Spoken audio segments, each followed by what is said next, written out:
Buenos días, doctor Stalin. Cuando usted nos indique, podemos iniciar con la sesión.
Buenos días. Buenos días, Stalin. ¿Sí se escucha ahí? Buenos días. ¿Se escucha? Sí, muy bueno. Sí, buenos días. Se escucha muy bien. Perfecto. Bien, pues vamos a iniciar el día de hoy hablando sobre catarata en ojos largos. Es un gusto estar aquí.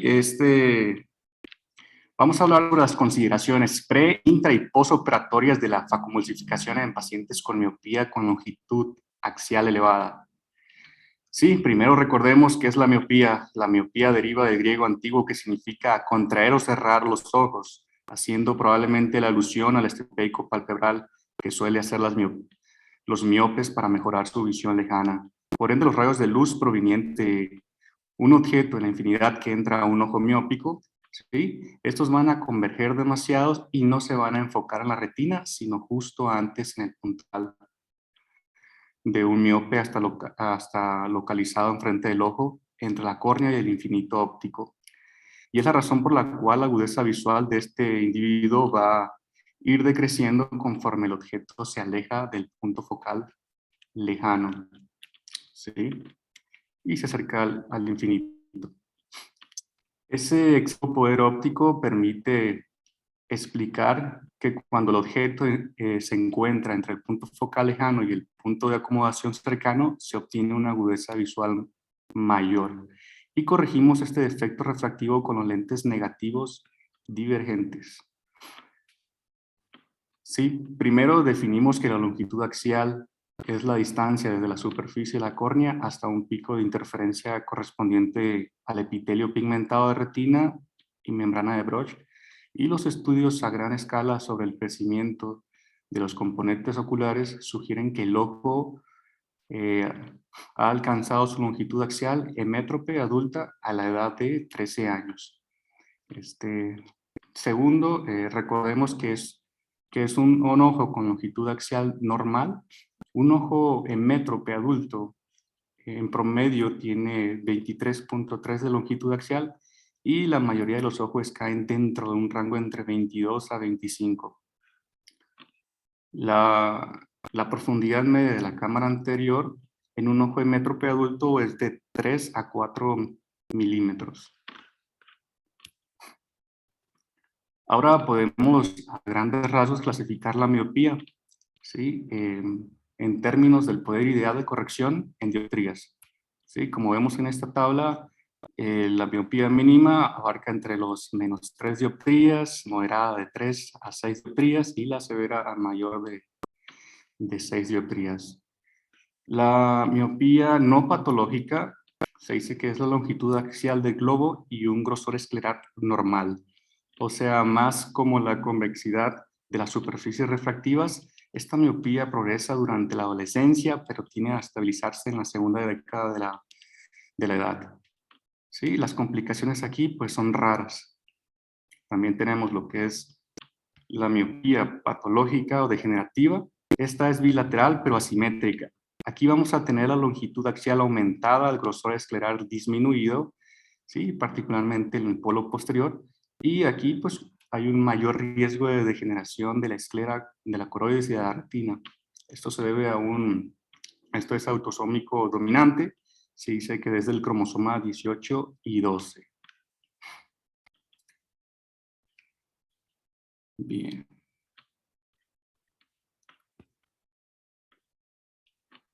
Pues bien, vemos aquí las cataratas relacionadas a la edad. Los factores de riesgos que hay aquí, pues viene siendo el sexo femenino, el tabaco, el etilismo, la educación limitada, el uso de corticoides, la exposición a luz ultravioleta, la raza negra, algún tipo de diarrea, miopía, dietas de proteínas con aminoácidos deficientes y diabetes.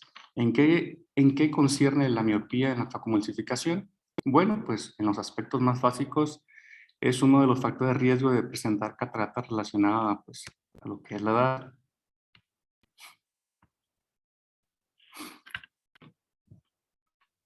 Bien. Bueno, con respecto a la epidemiología, todo va a ser más allá. Algunos autores colocan en la miopía alta como la cuarta o novena causa de ceguera más importante en el mundo, en especial cuando las alteraciones que se desarrollan afectan la mácula en distintos grados de severidad. Y acá la importancia de este tema, se dice que el aumento de la prevalencia de miopía a nivel mundial y el problema socioeconómico que esto va a generar, pues también aumenta la frecuencia en que vamos a ver estos casos con opacidades de cristalino, y como vamos a ver, la catarata en los miopes altos es mucho más frecuente y aparece más precozmente, y su evolución es mucho más rápido que en ojos normales. También, además, estos ojos representan intrínsecamente representan diferentes retos para el cirujano de catarata y en cada una de las fases del acto quirúrgico. Como vamos a ver más adelante, se dice que en un estudio de miopía en Sydney se encontró que los niños con poca actividad al aire libre y mucha actividad cercana de trabajo tenían entre 2 a 3 veces más probabilidad de miopía que los niños con niveles altos de actividad al aire libre y poco de cercana de trabajo. Se dice que en el futuro, en los años 2000, vamos a tener lo que es una miopía en los niños de un 22% y una miopía mayor a 5 dioptrías en un 2%. En el 2050, pues la mitad de la población pues, va a tener miopía, ¿sí? Pero de ese, el 10% va a tener miopía con una dioptría mayor a 5. Bien. Ahora, para efectos de esta presentación, los ojos que en verdad presentan alteraciones anatómicas, los que nos interesan, o sea, los miopes altos o miopes patológicos, ya que en el contexto agregado de la catarata, de acuerdo a los grados de defecto refractivo, estos asocian a patología ocular. Como vemos aquí en la tabla, lo que es, sabemos que el simple hecho de ser miopes se aumenta el riesgo de presentar cataratas, ¿sí? El riesgo aumenta directamente proporcional al defecto refractivo que tiene, como vemos aquí en la tabla, ¿sí? Probablemente en la relación de la cineresis vítrea, parte del envejecimiento natural del vitrio, que en estos ojos ocurren de manera acelerada y expone al cristalino a un estrés oxidativo precoz y una mayor concentración de oxígeno, y hay una expresión de factores apoptóticos que al final podría generar opacidades nucleares, subcapsulares y subcapsulares posteriores.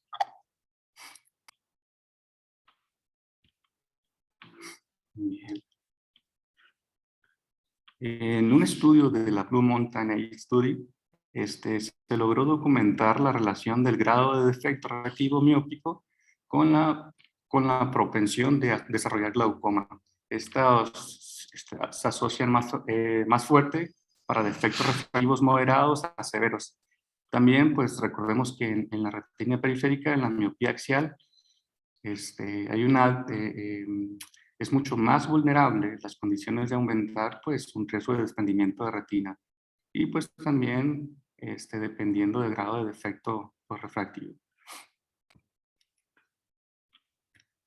También en la misma relación, las consecuencias de la miopía degenerativa se vuelven aún más prevalentes y profundas, seguidos del continuo de la enfermedad por la atrofia del EPR, de la atrofia corioretiniana en focos que van a ir cualesciendo la asociación, también la formación de rupturas de la membrana de Broch, unos Laker cracks, y así como posibles hemorragias subretinianas que posteriormente podrían generar mancha de Foster-Fuchs, sin dejar por afuera que el aumento de riesgo que hay en presentar lo que es una neovascularización coroidea y eventualmente el riesgo de presentar cicatrices informes, pues las consecuencias son irreversibles y el pronóstico visual pues alterado.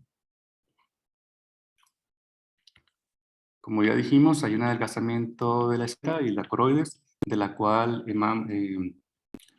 hay muchas características, incluyendo lo que es el estafiloma posterior, ¿sí? Los estafilomas posteriores son muy raros en longitudes axiales por abajo del 26.5. Sí afecta el área macular. Estas se pueden asociar a desprendimientos de retina foveal y secundarios a un agujero macular o incluso una foviospisis miópica. En esta razón de la atracción vítrea generada por la estrafiloma, los rasgos rígidos retinianos y las fuerzas tangenciales ejercidas por la membrana hiperretiniana, a los cuales también están predispuestos en estos ojos. Todo esto se llama maculopatía traccional miópica. Pues bien, como mencionamos al inicio, dividiremos las consideraciones pre, peri y post operatorio de la facomulsificación en pacientes con ojos con miopía con longitud axial elevada para tratar de tener la comprensión más algorítmica, como viene aquí en esta tabla.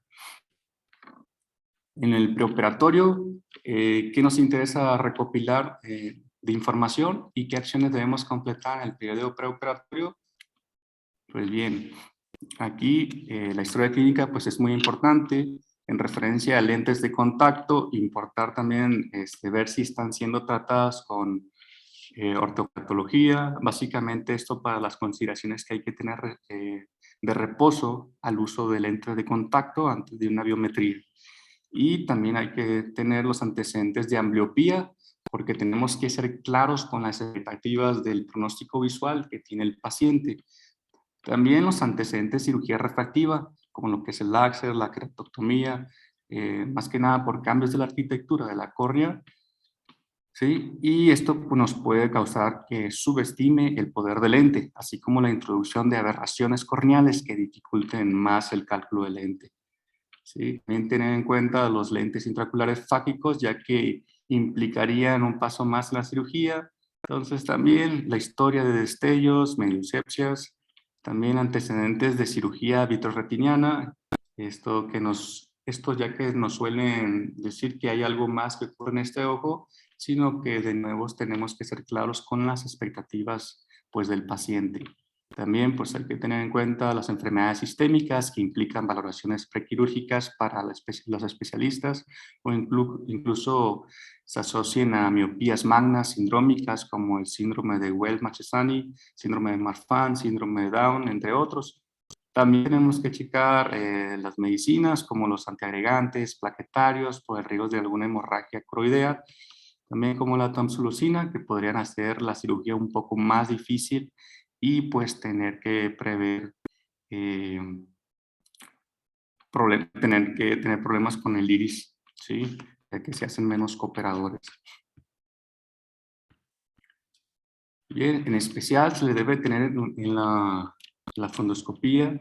Como ya vimos, la miopía alta se asocia a una de las miradas de condiciones maculares y la retina periférica patológica. Tenemos que buscar lesiones predisponentes para un desprendimiento de retina.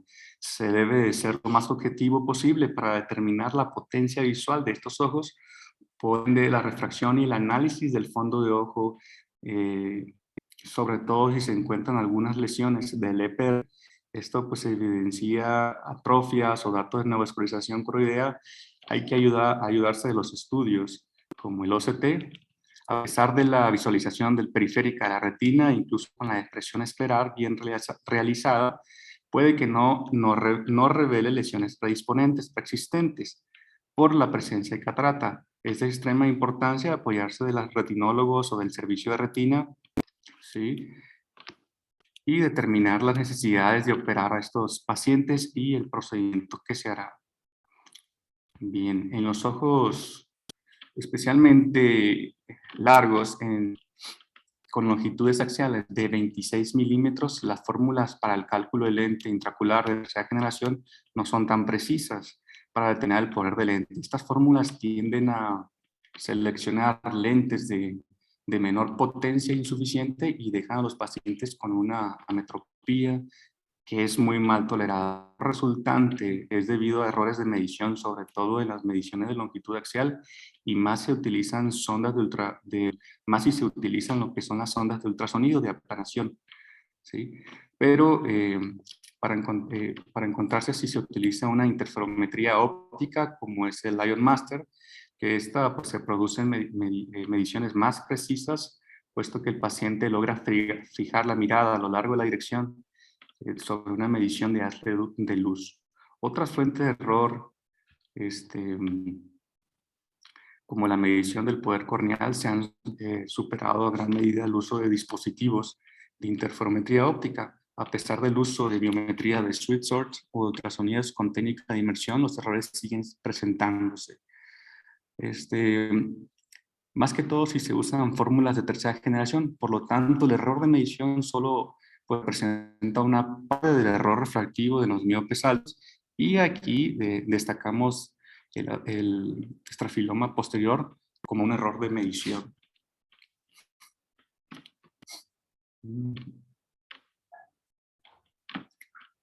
Se dice que las fórmulas de tercera generación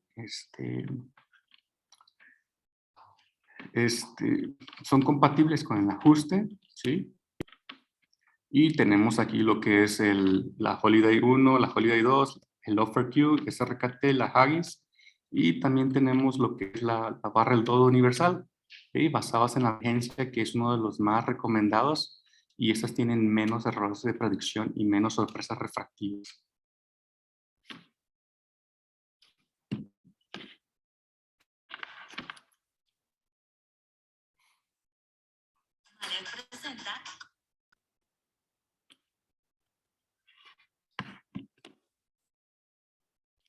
Bien, aquí muy importante saber que las más importantes son también lo que es las fórmulas de inteligencia artificial, las que vemos en esta área, ¿sí? También tenemos las fórmulas de ray tracing, ¿sí? Que es la PhotoOptics y la OSEN. Y esta es la más importante según la bibliografía, especial para ojos con longitud axial larga. Bien, En el uso de efectos de los cálculos, tenemos lo que es la Panacea, la IELCalc y el iSuite, ¿sí? Bien. Aparte de las dichas consideraciones, tenemos que tener en cuenta que en estos ojos vamos a tener sacos capsulares más grandes y más flácidos, y vamos a ver cómo se hace. Se hace un poco complicado asegurarse que no puede ningún trazo de fibra de corteza posterior en la guía. Tiene que haber un pulido de la cápsula posterior, y esto pues lo que vuelve más propensos a estos ojos a tener una opacidad capsulares posteriores. Bien, los lentes se pueden descentrar o tiltear conforme el saco es más grande, y otras, las ópticas más grandes, podrían significar que hay chance para hacerse una capsuloctomía circular continua más grande, y en estas pues hubiera algún problema al construirla. Bien, se dice que aquí los lentes que mejor utilizados para este tipo de casos son los de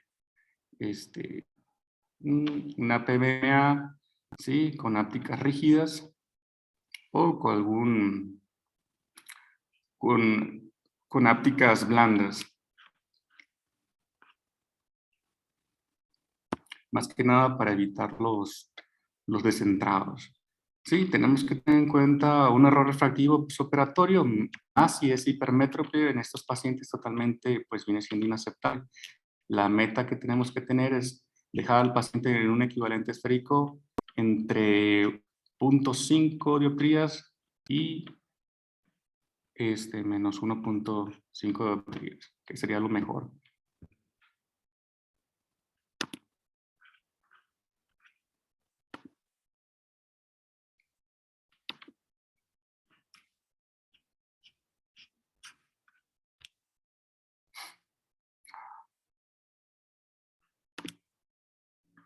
Bien, ya durante la cirugía, una de las cosas más importantes es trabajar cómodo y una buena postura.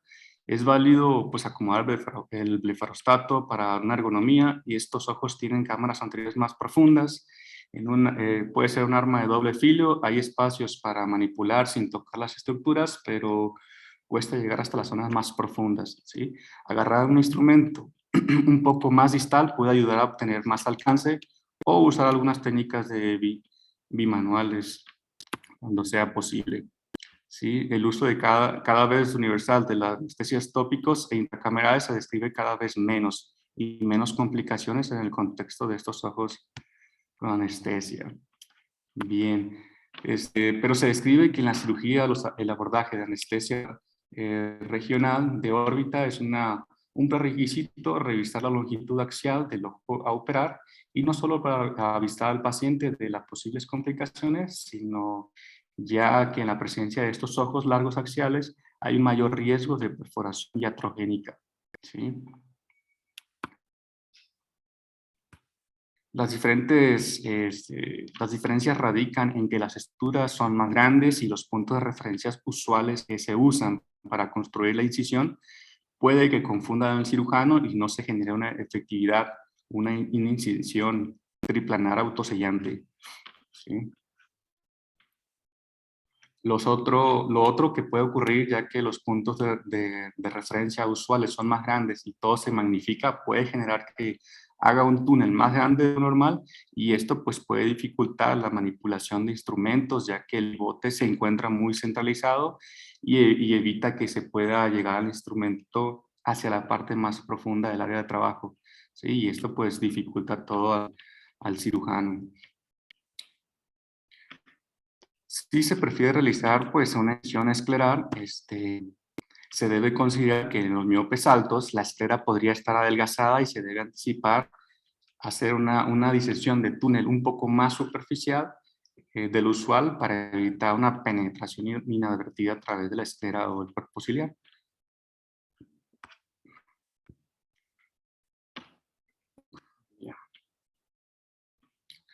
Cuando vamos a construir una capsulorhexis, tenemos que recordar que estos ojos son más grandes de lo normal, y esto puede haber una confusión de los puntos de referencia que normalmente utilizamos para que la tolerancia de los ojos estén magnificadas, fuera de estar más familiarizados de los 5 milímetros a 5.5 milímetros, ¿sí? Ya que haberla practicado mucho podemos ayudarnos con algunos instrumentos dedicados como son los que ya están marcados, los marcadores corneales, ¿sí? Y incluso pues marcar los instrumentos grabados con líneas de referencia para tratar de hacer que una cápsula Rexis de un tamaño adecuado y que nunca quede más grande de lo normal. Bien. Otro tip, se utiliza el beneficio teórico del azul tripán para aumentar la rigidez de la cápsula anterior, ya que nuestros ojos muestran una cápsula más flácida, así como utilizar un cistótomo al iniciar cápsula Rexis, porque esto pues, nos permite entrar a un plano menos perpendicular que si usamos una pinza de ultrata.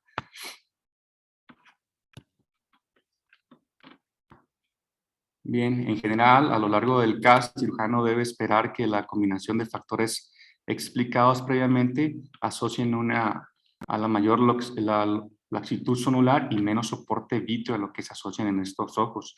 Estos generan una mayor movilidad y una laxitud de todo el complejo sacrocristaliliano, así como una cámara anterior más profunda, ya que esto por un doble filo porque se deja la posibilidad de luxar fragmentos hacia anterior. Un poco de riesgo puede haber en el daño del endotelio corneal y también hay grandes rasgos, a grandes rasgos debemos de hacer movimientos un poco más gentiles, ¿sí? Por eso la debilidad y laxitud inherente de los tejidos. También hay que evitar las fluctuaciones, depresiones, ya que los colapsos de cámara anterior, también la barotrauma en el vítreo y las fuerzas de tracción de vítreas. También evitar bloqueos reversos de pupila. Hay que tener un mantenedor de cámara, nos podría ayudar también. Bien. En algunos casos, algunos autores están diciendo que utilizar menos cantidad de vacío para evitar menos absorción, y algunos dicen que puedes empezar con 200 a 250 milímetros de mercurio de vacío y luego ir subiendo, ¿sí? Esto también pues debemos de favorecer a las técnicas de chupeo horizontal, sobre todo en las debilidades sonulares. También recordar que en estos ojos alojan un montón de viscoelástico y no solo hay que prever que se va a utilizar un montón más, sino que hay que asegurar muy bien que no quede nada de visco para evitar síndromes de retención capsular de visco y aumentar la presión intraocular en el posoperatorio. Hay que intentar que no quede áfaco, ya que en los estudios dicen que el solo hecho de colocar un lente en el saco cápsula produce una disminución en el riesgo de desprendimiento de retina, ya que esto limita los movimientos del vítreo hacia adelante.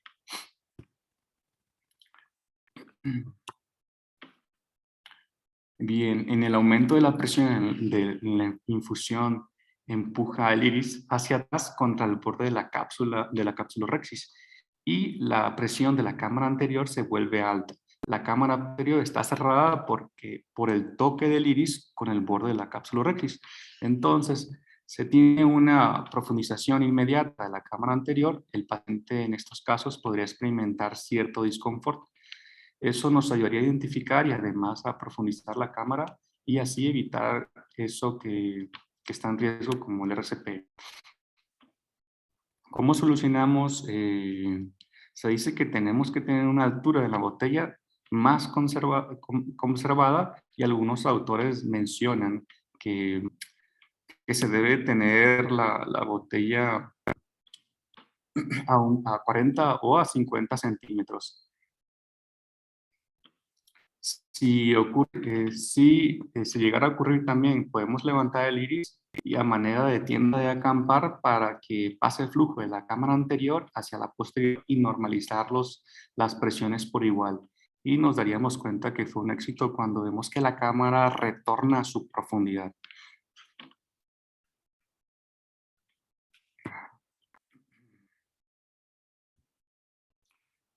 En el posoperatorio existen los desgarros, los desprendimientos. El riesgo aquí de desprendimientos aumenta de 1 a 11%, ¿sí? Dependiendo de la fuente, ¿no? Mencionada. Bien. Pues bueno, esta sería la clase del día de hoy. Si hay algunas preguntas. Comentarios.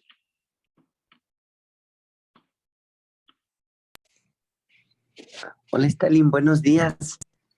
Soy el doctor Carvajal.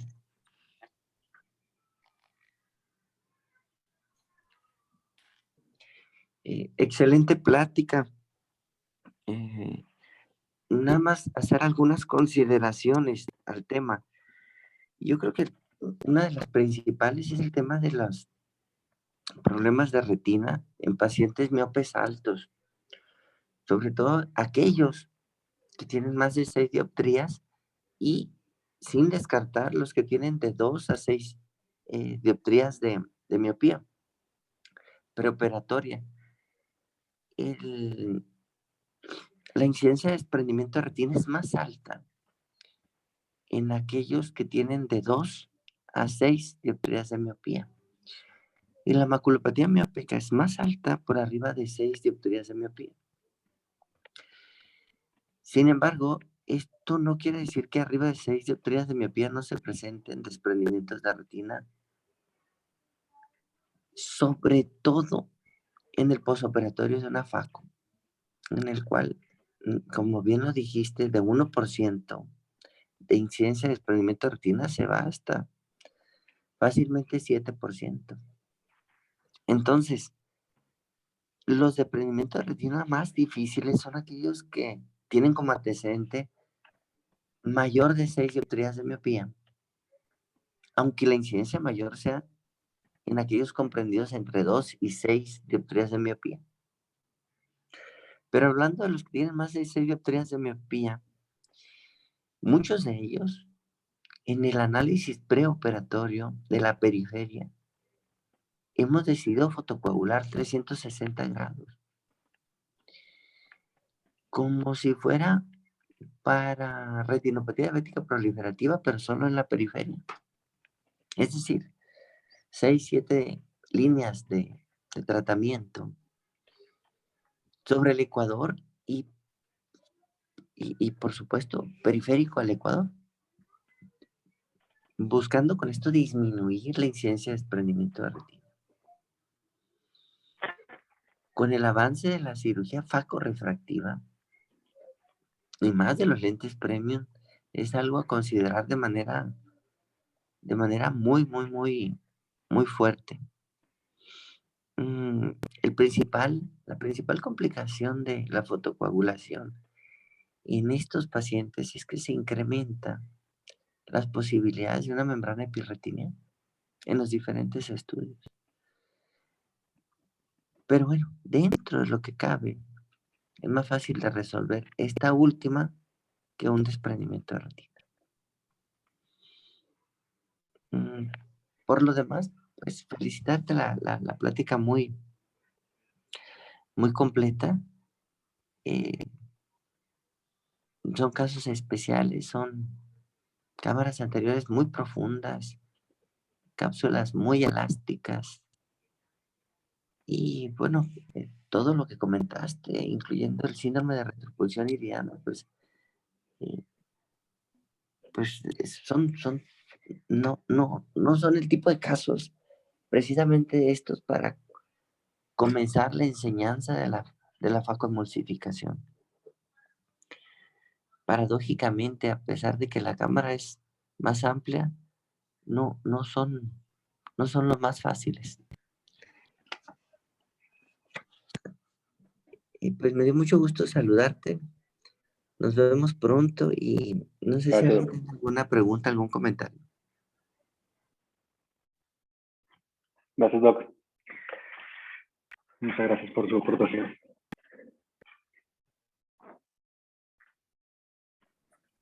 Creo que no hay más comentarios. Van a continuar con la clase de la doctora Betty.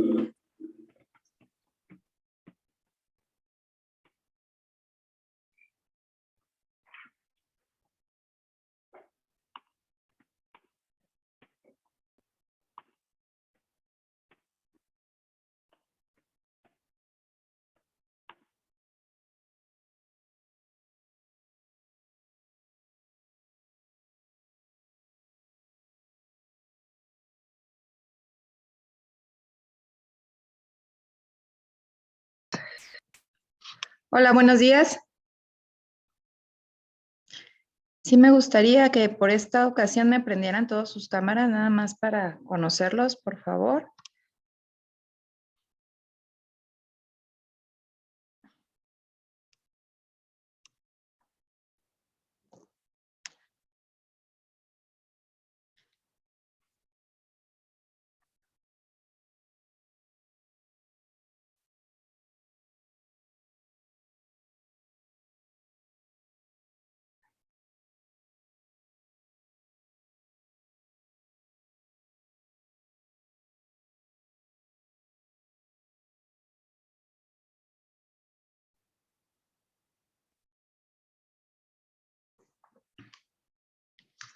Bueno, para los que no me conocen, me presento. Soy la doctora Beatriz Alvarado.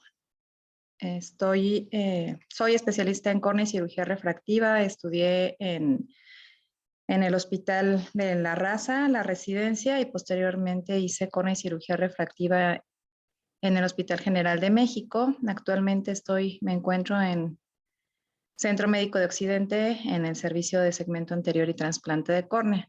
Entonces, rápidamente les voy a ir diciendo sus nombres y nada más me cuentan así muy poquito de ustedes, ¿sí? Por favor.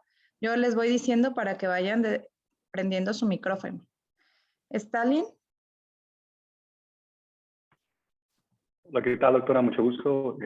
Soy originario de Sinaloa y estoy en primer año del fellow de segmento.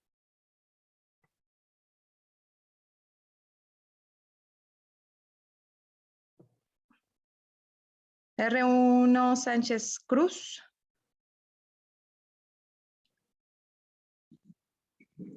Hola, buenos días. Soy Marta. Soy soy de la Universidad Autónoma de Guadalajara.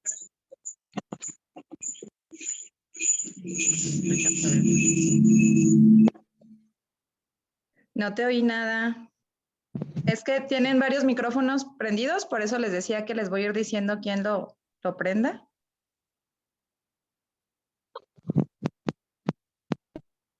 A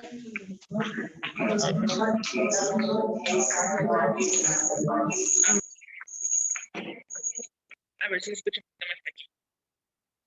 Les comentaba, soy R1, soy de aquí de Guadalajara. Bien. Una pregunta, ¿están muchos? Ajá, sí, ya vi que están en la mayoría en GAU. Entonces, ¿me van a tener que poner en el chat mejor? Y aunque sea, los voy conociendo así. Nada más que algunos no me prendieron ahorita, quería ver si me podía acordar de sus caras, porque hay algunos que no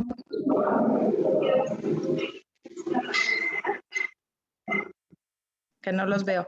Entonces, si me van poniendo sus datos en el chat, por favor.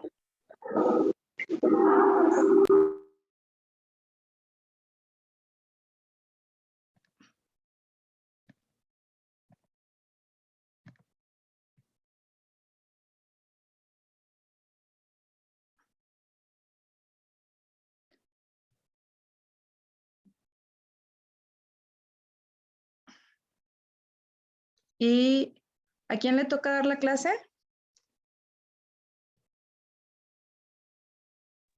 A nosotros, doctora. Adriana Riero, Nepalí y Francisco. Ok, entonces para empezar, nada más, bueno, pónganme los datos, pero pónganme siquiera de dónde son y de dónde son, de dónde nacieron, porque nada me están poniendo su residencia. Sí, entonces vamos a empezar entonces con la clase del día de hoy, es sobre todo la parte de anatomía de la córnea. Sí, tenemos que terminar a las 8:30. Si por algo no alcanzamos a terminar, a las 8:30 cortamos y de todas maneras seguimos para la siguiente clase.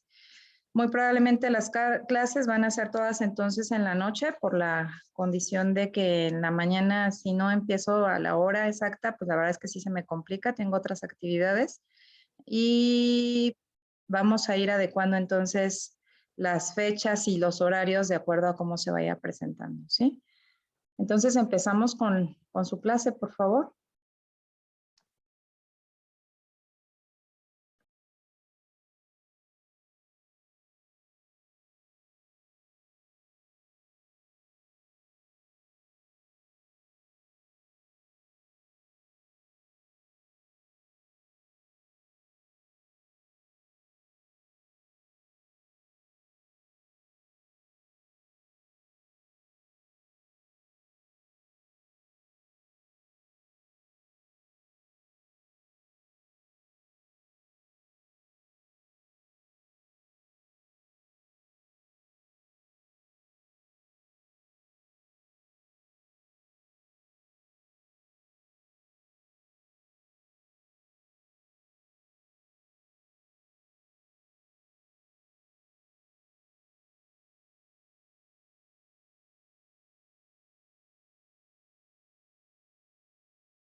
¿Me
escucha, doctora?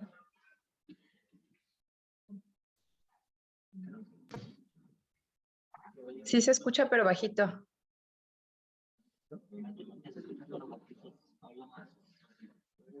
Hola, buenos días, doctora, compañeros. Yo soy el doctor Adrián Alonso Riero. Vamos a iniciar con el tema de anatomía de la córnea.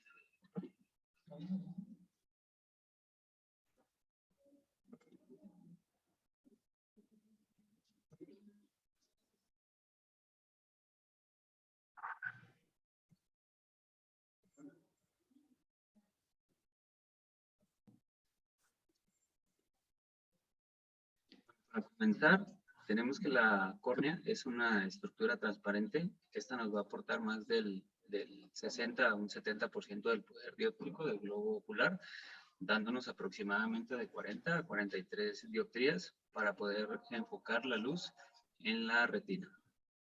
Esta a su misma vez nos va a dar una función de protección hacia todos los tejidos del globo ocular.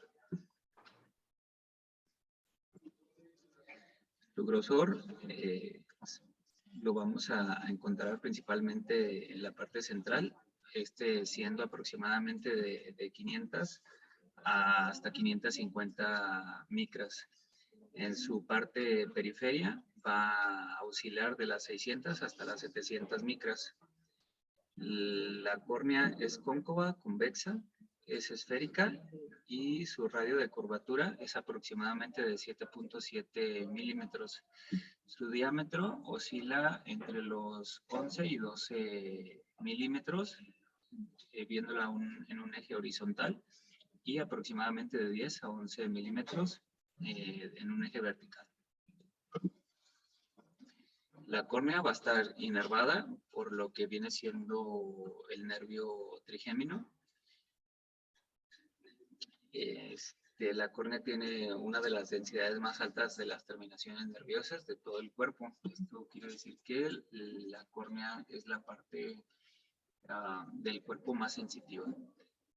Las fibras nerviosas sensoriales se extienden desde los nervios ciliares largos para formar un plexo epitelial. Nos van a desencadenar los reflejos de cierre palpebral y la secreción lagrimal. Y la córnea es avascular y va a tener su nutrición por algunas otras estructuras que las vamos a ir viendo más adelante. Su nutrición, pues básicamente va a ser el oxígeno y la glucosa. El oxígeno se va a otorgar o va a llegar hacia la córnea por la película lagrimal, por la vasculatura, que esta viene por una circulación de limbo, no meramente por la córnea, sino como una vasculatura secundaria y por el humor acuoso. El principal sustrato de la córnea es la glucosa, siendo aportado un 90% por el humor acuoso y un 10% por la película lagrimal y vasos límbicos. La zona periférica de la córnea recibe el oxígeno desde la circulación del limbo. Y bueno, pasando a la parte histológica de la córnea, pues tenemos que la córnea va a estar compuesta por 5 capas, viéndola desde la parte más externa hacia adentro. Empezamos con el epitelio, capa de Bowman, estroma, membrana de Descemet y el endotelio. Y vamos a ir desarrollando y platicando de cada una de las capas. Para empezar con el epitelio de la córnea, tenemos que este mismo epitelio lo vamos a clasificar, lo vamos a dividir en capa superior, media e inferior. En la capa superior va a estar compuesto por células escamosas, bien estratificadas y no queratinizadas. En la parte media son células poligonales, alares, y en la parte inferior, pues células columnares que compondrían la membrana basal. Va a estar compuesta por colágeno principalmente de tipo 1 y lamininas, que estas van a estar entrelazadas entre sí. Contienen proteínas hidrosolubles y el grosor de esta capa es el 5% del total de la córnea. Y es derivada del ectodermo.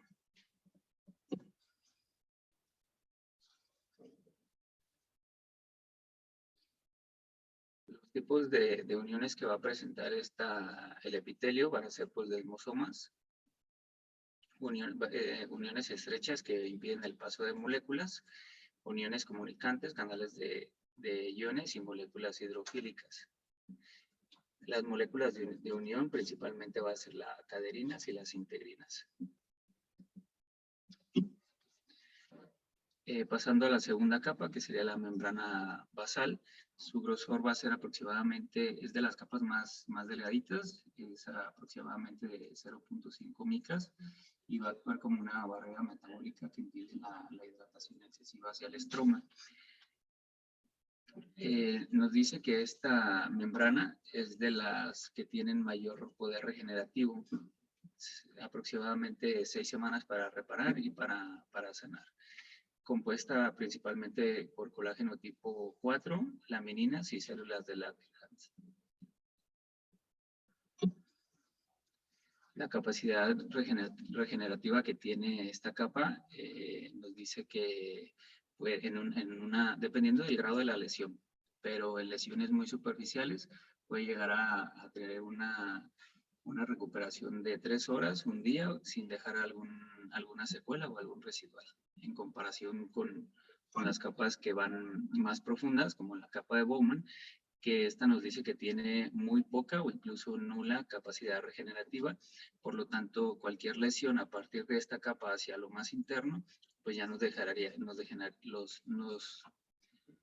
va a dejar alguna lesión que puede ser, pues, permanente. La capa de Bowman, pues, es un grosor oscila de entre 8 a 14 micras y está compuesta por colágeno tipo 1, 5 y 3. Está compuesta por una matriz de proteoglucanos y glucoproteínas.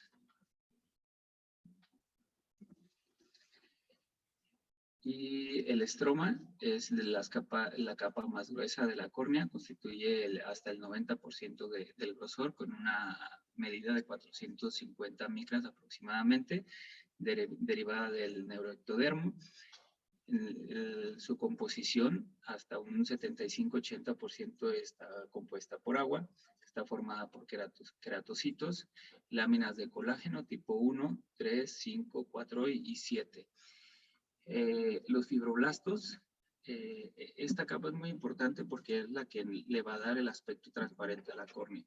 Los fibroblastos están también alineados que van a generar ese aspecto transparente. Entonces, cuando hay una lesión a este nivel, la córnea va a perder ese aspecto transparente, dándonos opacidades en la córnea.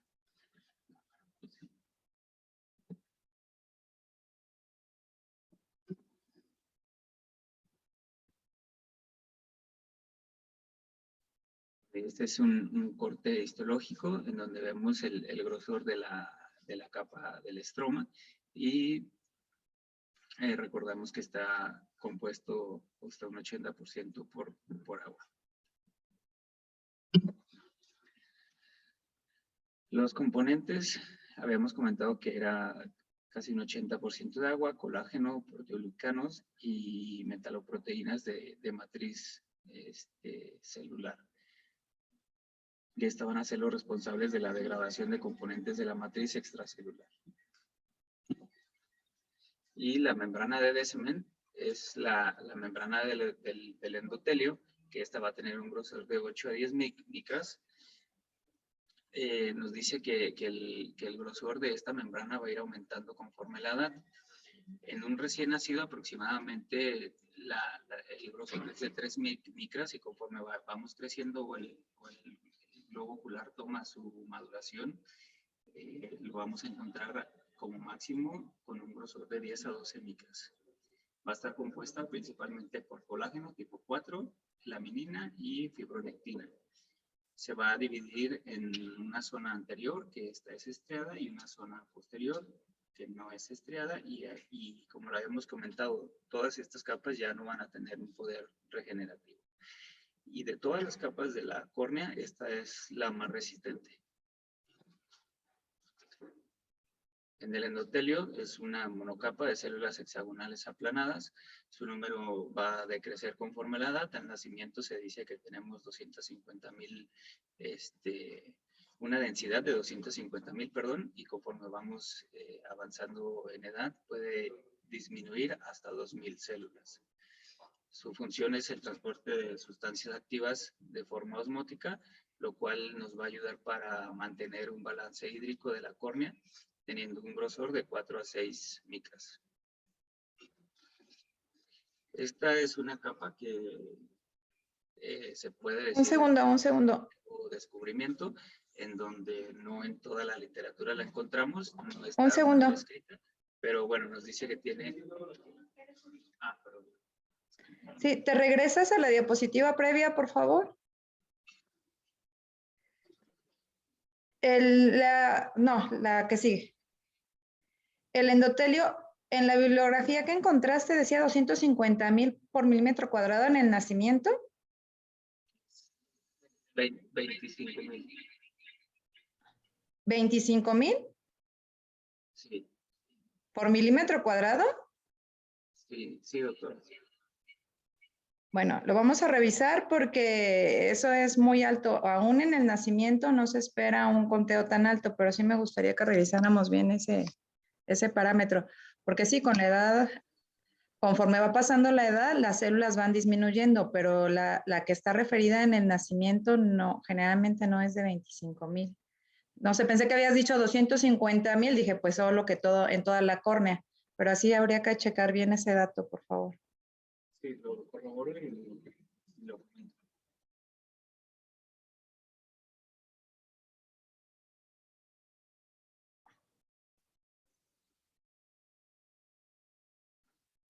Les comentaba que esta capa no está descrita en toda la literatura, se puede decir que es de reciente descubrimiento, no hay mucha información sobre esta, pero bueno, nos dice que tiene un grosor de 15 micras y está situado entre el estroma de la córnea y la membrana de Descemet.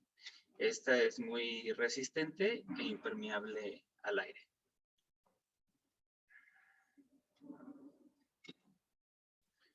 Y bueno, pasando a la película lagrimal, tenemos que es una película húmeda, altamente especializada y organizada, la cual va a recubrir la conjuntiva vulvar, palpebral y la córnea. Tiene varias funciones, dentro de ellas es lubricar, la nutrición corneal y la oxigenación a la misma vez de la córnea. Es un mecanismo de defensa. Así es su mecanismo de acción, puede ser mecánico o físico. El mecánico es por la producción continua de la lágrima. Esta va a funcionar como barrido. Y el físico por su pH, el cual disminuye la osmolaridad y baja la temperatura. A la misma vez va a ser antimicrobiano, ya que posee enzimas que nos van a ayudar para la defensa de estas mismas, así como inmunoglobulinas. Y bueno, la estructura de la lágrima, de afuera hacia adentro, tenemos la grasa o lipídica, la serosa, acuosa y la mucinosa. La capa lipídica nos va a ayudar para que se evite la evaporación del resto de las demás capas, manteniendo la lágrima en un tiempo adecuado sobre la superficie del ojo. Las alteraciones de estas pues, nos van a dar algunas patologías, ¿no? Entonces, la capa acuosa tiene agua, sus componentes es antibacteriano y aumenta la secreción ante estímulos externos. Tenemos algún estímulo externo que irrite de cierta manera la córnea y la producción de esta pues va a ir en aumento. La capa mucosa es de mucina y aquí pues incluye las glucoproteínas que van a permitir la lubricación de la superficie de una manera adecuada.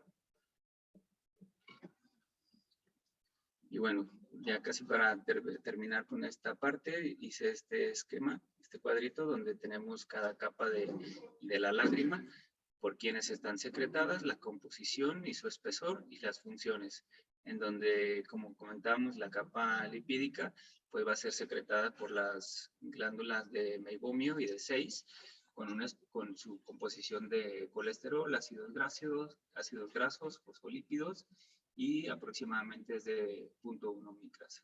Esta pues, nos va a ayudar a retrasar la evaporación de la capa acuosa, reteniendo las lágrimas, a lubricar párpados y aumentar la estabilidad de la película lagrimal.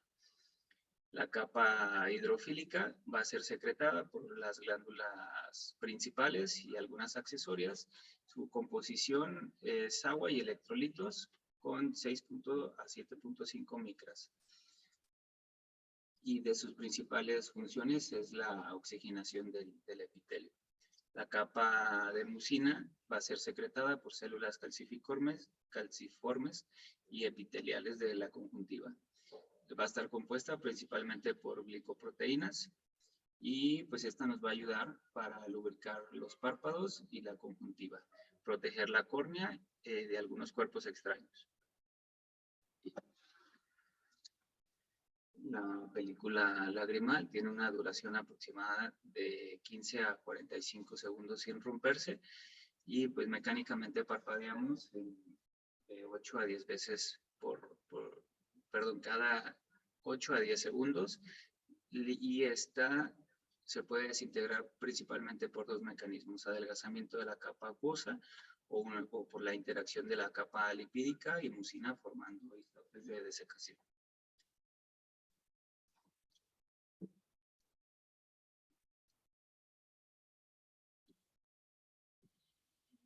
A continuación va a seguir mi compañero Francisco con los siguientes temas.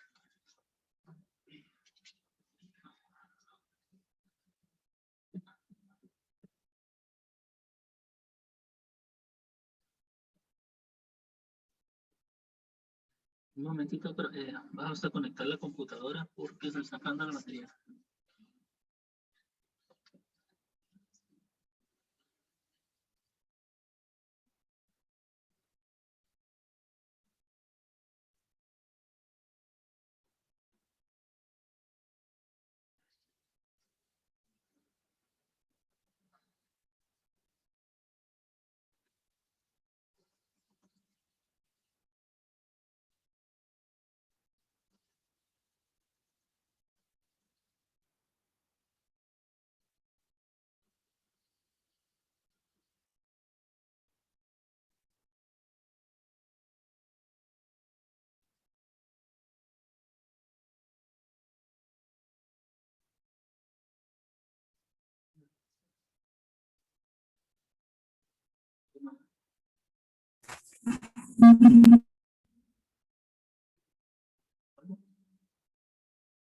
Bueno, continuando, vamos a hablar de la conjuntiva. Esta va a ser una capa delgada, mucosa, transparente que cubre la superficie de la esclerótica o de la esclera. Y vamos a tener que la parte que cubre la superficie... No se ve tu pantalla. Ok. Ok, me espero, es que aquí sí se veía.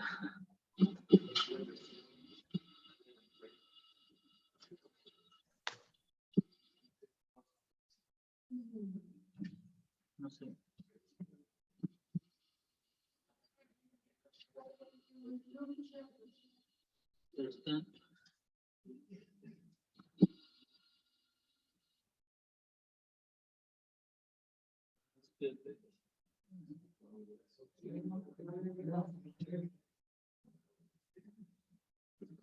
Listo.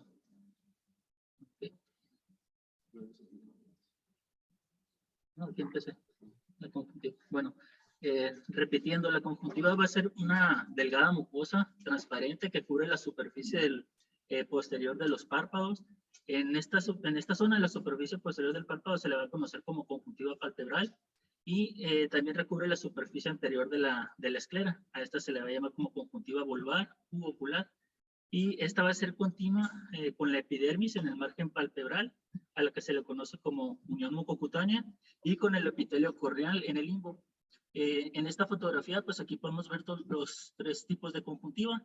Tenemos en esta parte lo que sería el limbo, abajo alrededor de la córnea. La parte blanca vendría siendo la conjuntiva palpebral.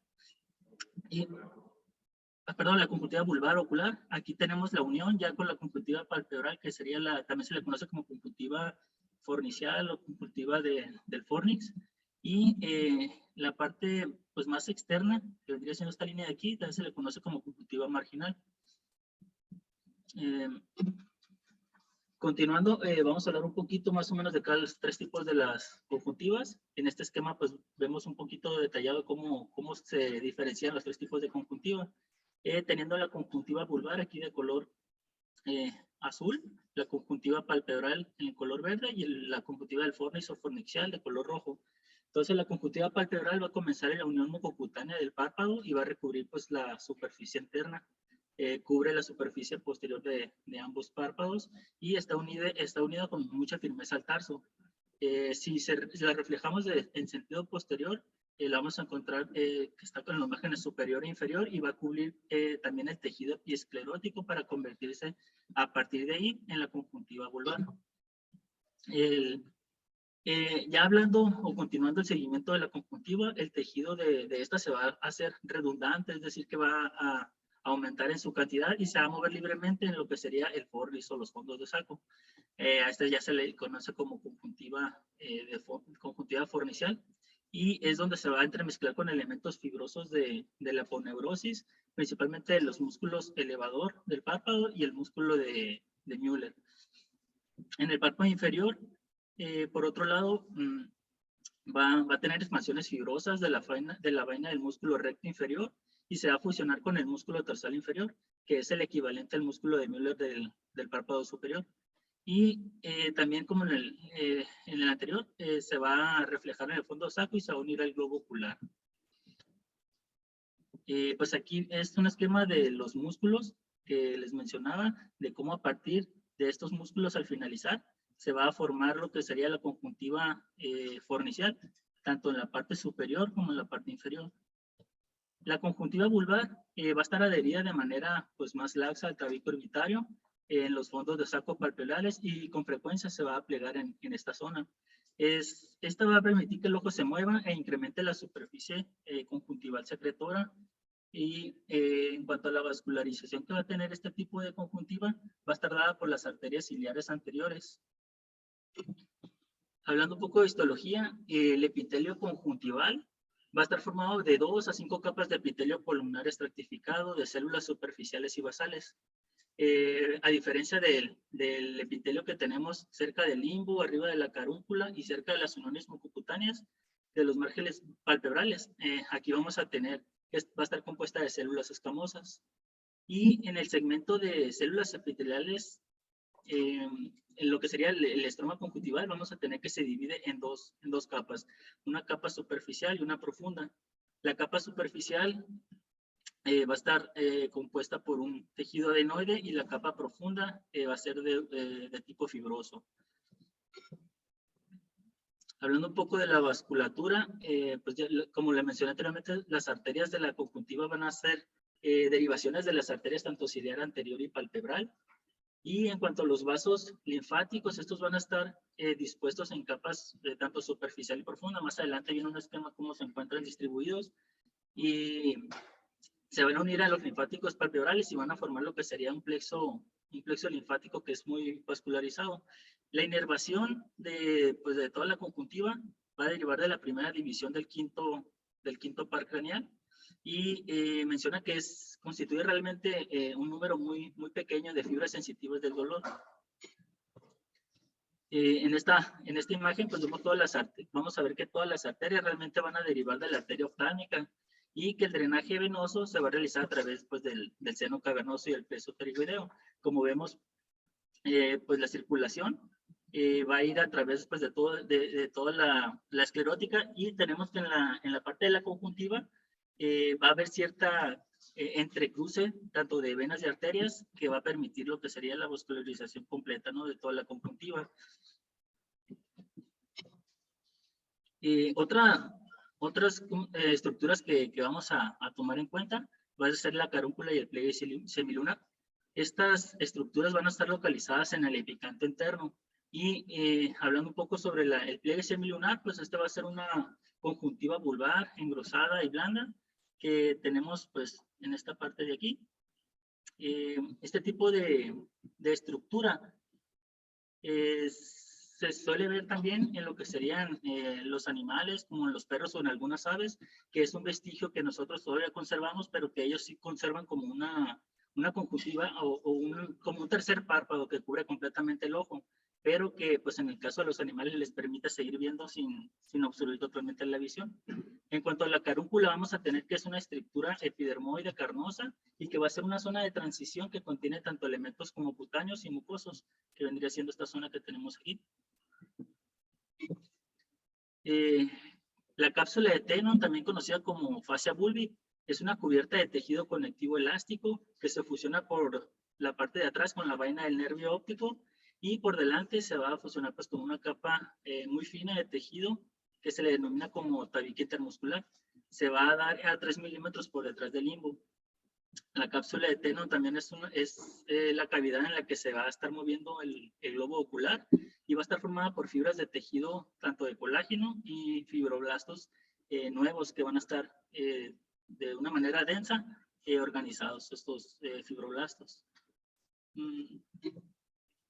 La cápsula de Tenon vamos a tener que va a ser más gruesa en la zona del ecuador y que las conexiones que va a tener con los tejidos periorbitarios van a mantener lo que es el globo ocular en suspensión. En este esquema pues vemos cómo los músculos, tanto los músculos rectos, sus inserciones, los tendones que permiten las inserciones son los que van a darle esta movilidad a lo que sería el globo ocular y van a mantener en suspensión el globo ocular a manera de como si fuera una polea. Vamos a tener que en la cápsula de Tenon los músculos escapulares van a penetrar 10 milímetros por detrás de sus inserciones y que estas inserciones o estas uniones con la cápsula de Tenon van a estar formadas principalmente de, como vemos en esta imagen, de colágeno, parte de músculo liso y de elastina. La esclerótica o la esclera, pues es esta parte blanca que tenemos en el ojo. Es una cubierta fibrosa externa que protege al ojo y va a estar compuesta exclusivamente de colágeno. Es una estructura densa de color blanco. Se va a continuar en su parte anterior con la córnea y pues en la parte posterior se continúa con la duramadre del nervio óptico.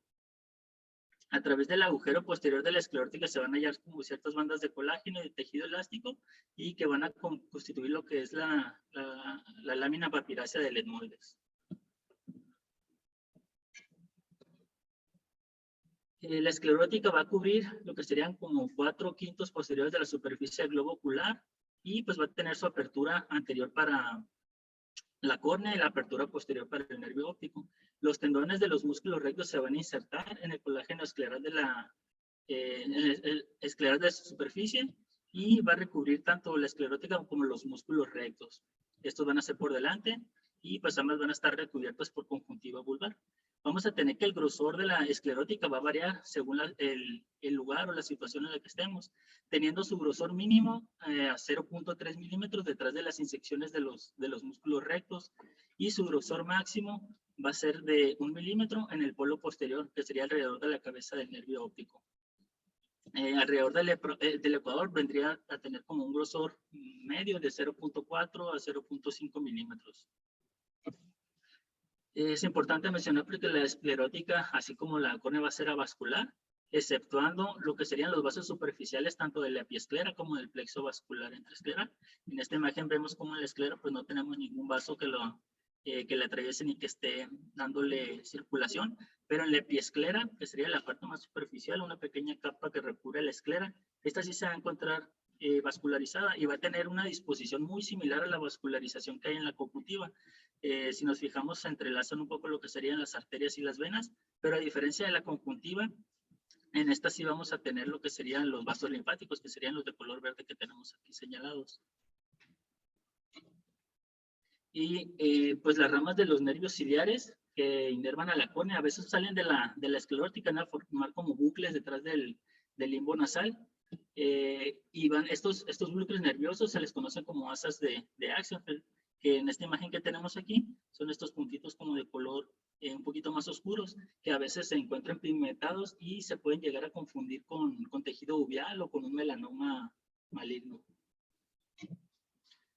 La epiesclera pues va a ser la parte que cubre la superficie externa de la esclerótica. Es una delgada capa de tejido elástico fino. Como vemos pues en esta esquemita realmente es una capa muy pequeña que recubre lo que sería la esclera en general.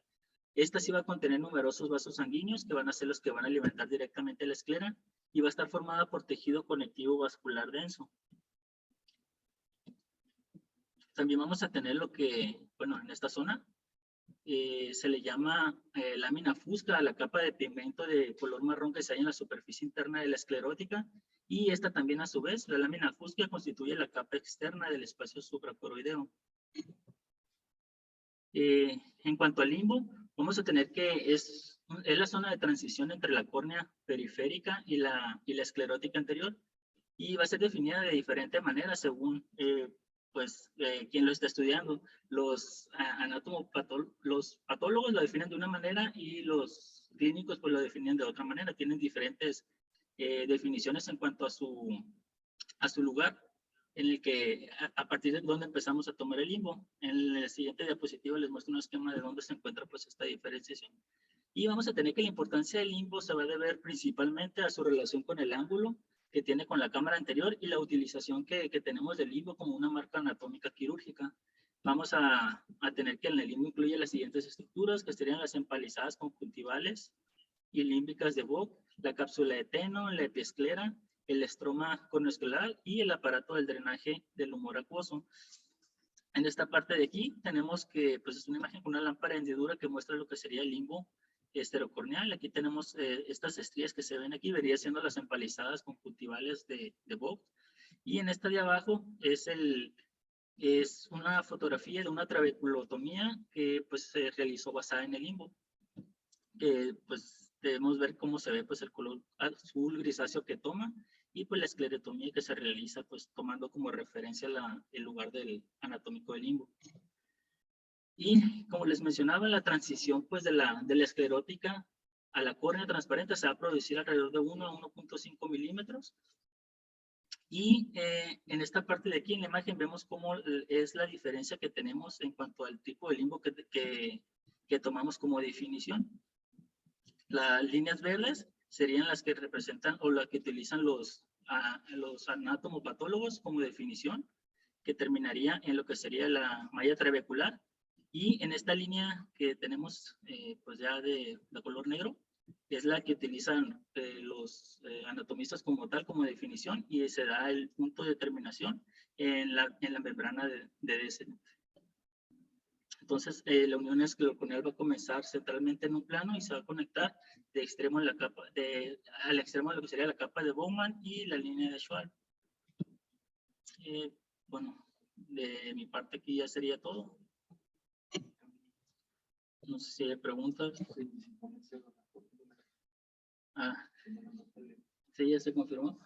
Sí, me confirma doctora que sí son 25,000 células por milímetro cuadrado en el endotelio. Ya no se llama así, ¿no? Bueno, toda la bibliografía dice que aproximadamente 4,000 a 5,000 células en el nacimiento, por eso me llama la atención que en el Copeland venga eso.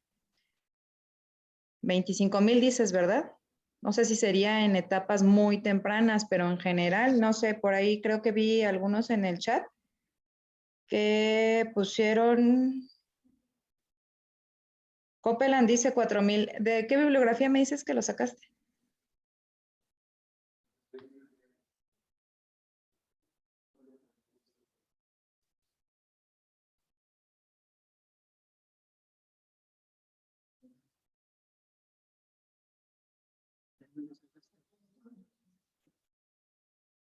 ¿No? Bueno, de otra bibliografía por aquí dice 6,000 células por milímetro cuadrado al nacimiento y disminuye un 26% en un año.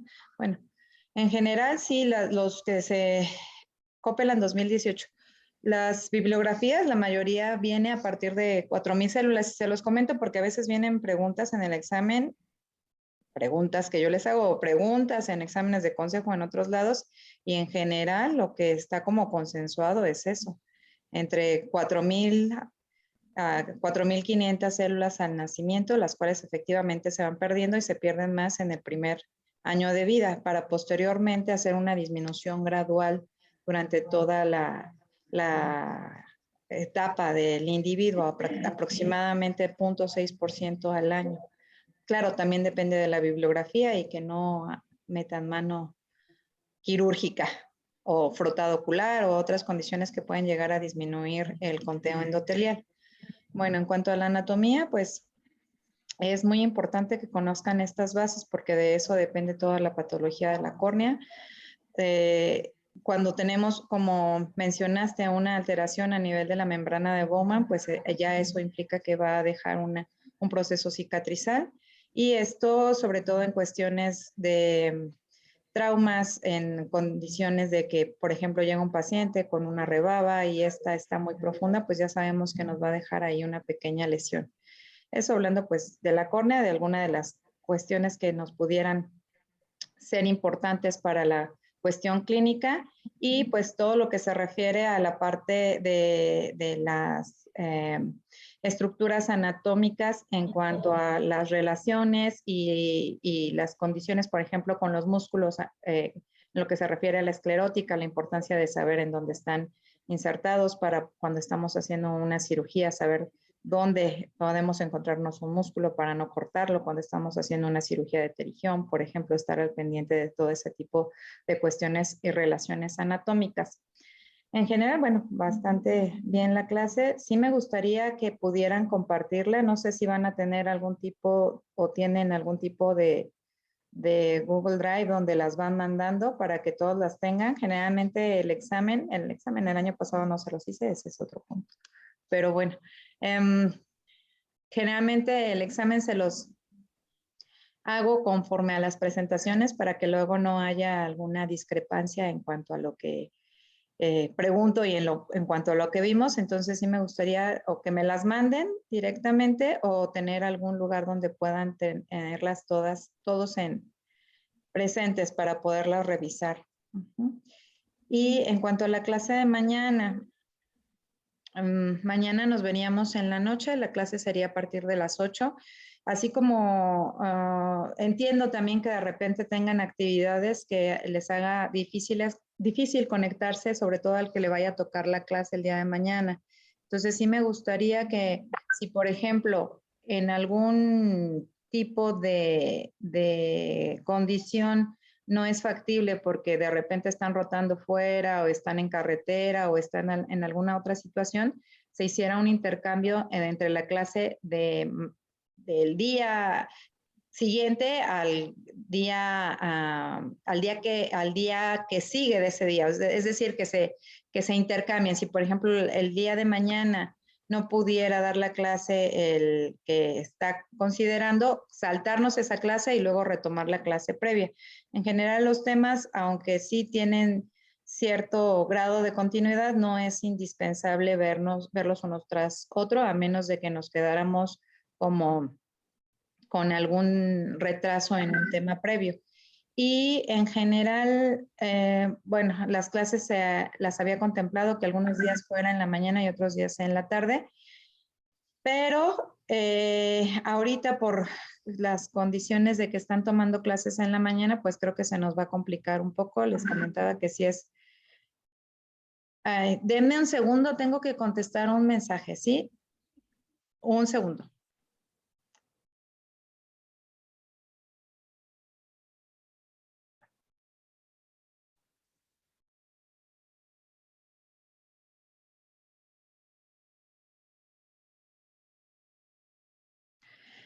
Listo. Entonces, por esa situación, pues vamos a tener que ver si las clases son todos los días en la noche. Nada más sí se me dificultan algunos días, entonces más o menos tenía planteado llevar como tal unas fechas más o menos programadas, pero sí va a estar muy complicado. Entonces le voy a hacer llegar a Miranda la última versión del temario sin fechas, y pues más bien las fechas las vamos a ir planteando conforme vayamos avanzando. Entonces sí les voy a pedir que estén los que les tocan las clases, más o menos adelantando sus ponencias con 3, 4 clases. O sea, me refiero que a mí me toca hasta el siguiente martes, pero no sé si a lo mejor me pueden decir que la tenga que dar antes por alguna situación de que se tengan que ajustar los tiempos, o a lo mejor me toca mañana, pero a lo mejor no va a ser mañana, va a ser pasado mañana por algo que se atraviesa ya. De repente hay algunas situaciones que no están en nuestras manos y sí es difícil tener como tal las fechas. Más o menos son, bueno, no recuerdo ahorita exactamente cuántas clases son, pero estaba planteado el programa para hacerlo como en un mes, una semana, bajo estas condiciones de que solamente serán en las noches, y eso limita los días que nos vamos a poder ver. Quizás sea casi los 2 meses, ¿sí? O mes y medio. Como mes y medio. Y no sé, Miranda, ¿andas por ahí?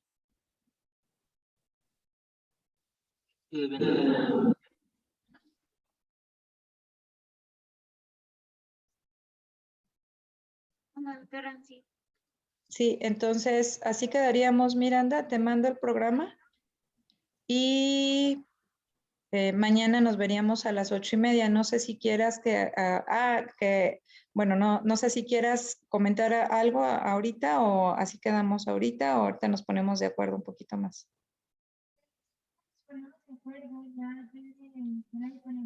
No te oigo, si te pudieras... De los días que pasan las noches, porque si vamos a estar teniendo clases en las mañanas, a las 7 de la mañana. Perdón, no te escuché en lo primero. Le comentaba que si usted nos ponemos de acuerdo en los días que nos pueda dar las clases por la noche, porque si vamos a estar teniendo clases de lunes a sábado en las mañanas, a las 7 de la mañana. Sí, de hecho, planteando eso, por eso les digo que vamos a hacer mejor todas las clases en la noche, pero eso me limita los días que pueda estar con ustedes en la clase. Hay días que definitivamente en la noche no puedo estar, y en la mañana tampoco. Entonces sí había contemplado estar de lunes a viernes, unos días en la mañana y otros días en la noche, pero si es así, nada más será, lo más probable es que sea martes, jueves y viernes por la noche. Los miércoles lunes, pues ya por las sesiones generales no se puede, y los miércoles sí se me complica también mucho estar a esas horas. Sí, doctora, está bien. Y como me había comentado que podría abarcar como un mes, una semana, igual lo comenté con la doctora Lidia y me dijo que no había problema el tiempo que se necesitara. O sea, si son 2 meses, a lo mejor por los días se va a recorrer y vamos a necesitar más tiempo. Entonces no hay problema por el tiempo de duración del bloque. Ok, bueno, sí, porque sí más o menos había contemplado ese tiempo. Ahora, hay una semana, ahí vamos a tener un problema, porque a lo mejor una semana completa sí se me complica, pero bueno, ya lo vamos viendo ya que se acerque un poquito más esas fechas. Entonces, el día de mañana, checas quién le tocaría dar la clase y que no tenga inconveniente, porque yo sé que a veces no están como en condiciones de darla. A veces les toca estar en el quirófano con el doctor o a veces vienen de viaje de alguna situación. Entonces, para que vayan viendo si no es factible que el de mañana la dé, que la dé el de pasado mañana y nos vamos reponiendo, ¿sí? Y bueno, ya te había dado las fechas de esta, ya te había dado las clases de esta semana, te había dicho que empezaran con esas. Te mando en un rato más ya el programa completo.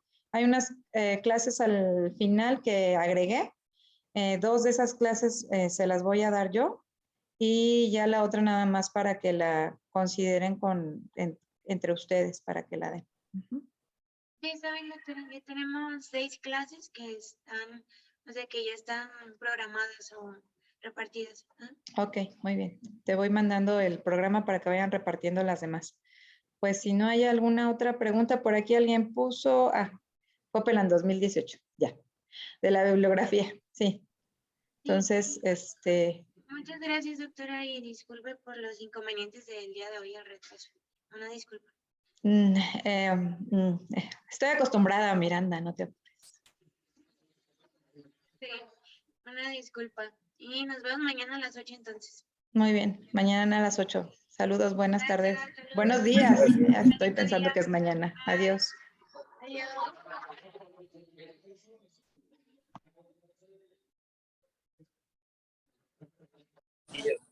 Te mando videos para que veas.